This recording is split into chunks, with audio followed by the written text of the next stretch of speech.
this time zone and the central time zone for the rest of this season, I hear. Makes a difference. Yeah. Any updates yet? Playing, yeah, we got Norman Powell is back. Be good to see him tonight. Be no Ibaka tonight. He's got a little swelling on his knee, and Lowry still out, and JV's out, of course. So that's it. Everybody else is ready to go. Norman was in here saying like he hopes he can pick up the pace maybe with that second unit and bring him a little defensive edge. I imagine that's something he'd love to have happen too. Yeah, I mean, he's been out for a while, right? I just hope he can get back in the swing of things. Obviously, we love his open floor athleticism.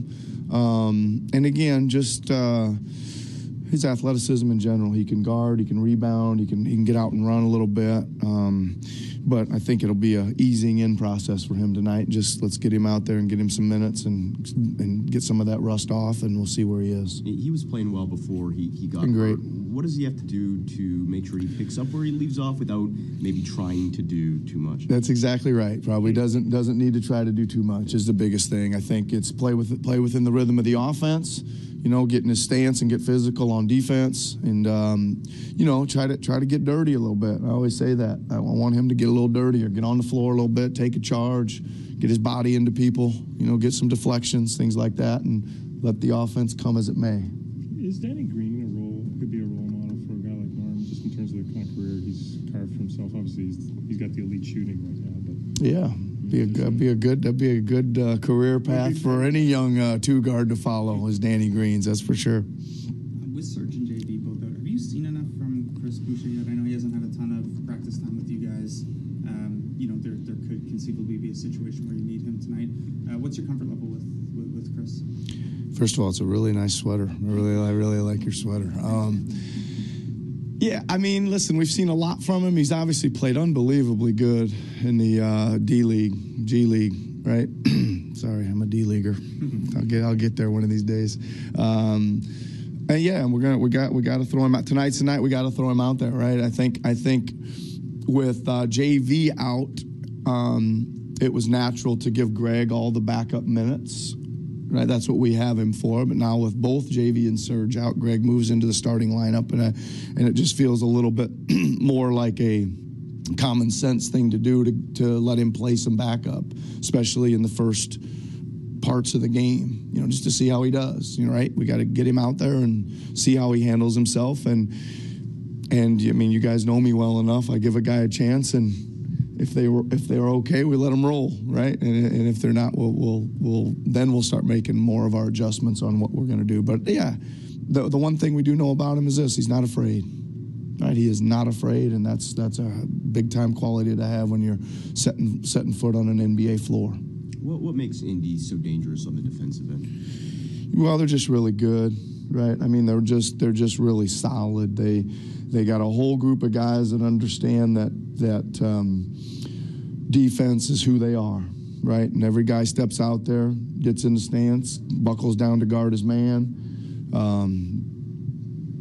They're really good at helping each other. They've got a really good comfort level of being of guarding the ball when you're not guarding the ball, right? They help each other. They're in the paint. They feel good about being able to get back out.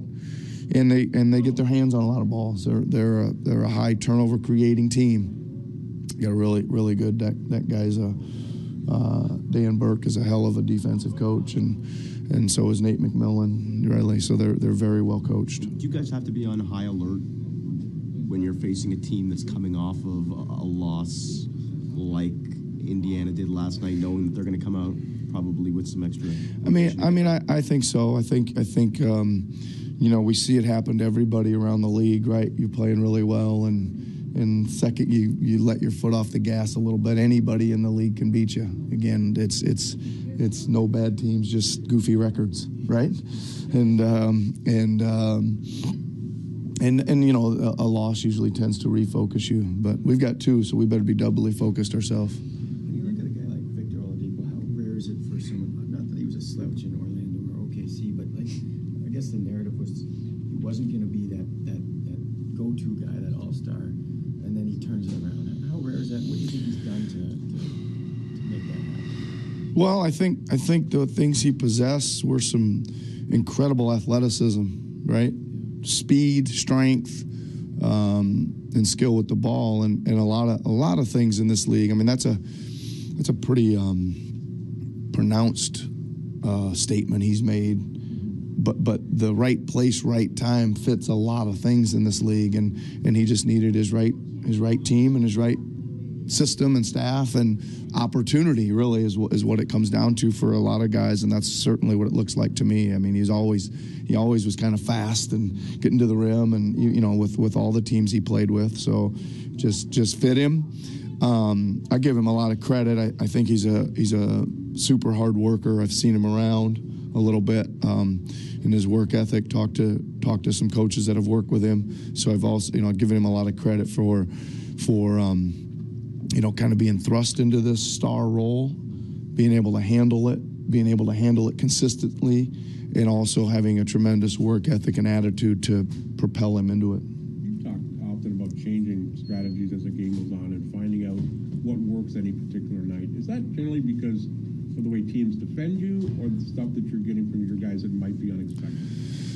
Yeah, I think a little both, and a little bit is the way we end up getting matched up too, Doug. Sometimes I think that some of that stuff usually ends up on the defensive end, mostly, right, where we see a coverage or a matchup or something that'll take them maybe out of their rhythm. That's kind of more, I think, where I'm thinking with changing things most of the time, right? And even if it's just I don't know, Clippers, Golden State, we were coming out just playing the zone, one possession out of timeouts a lot again, just to continually keep them off kilter or whatever. And sometimes it shows you, I don't know, like I felt our guys, sometimes I'm in that timeout and I say, hey, let's go possession of zone. And they're like, yeah, let's do it. And that shows that they're confident enough to just kind of roll with whatever we're doing. And sometimes they're like, no. And they don't want a possession to get away from them or possibly or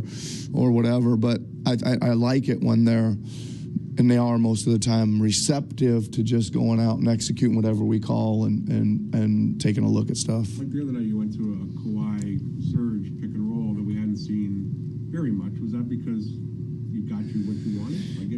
Yeah, I mean, I think we're gonna use that a little bit. We were really all over the place the other night. I think a lot of it had to do with who we had in the game. I mean, the first three pick and rolls of the game were DeLon Surge. Then the next one was Kawhi Danny setting, and then the next one was Kawhi Surge. Right, so we were trying to again mix them up, and I'm just. A lot of times in these games, I'm quickly trying to see how they're playing it with the different matchups to see where we can, what we can put in our pocket for later or how the coverages look, and again, then make our adjustments from there.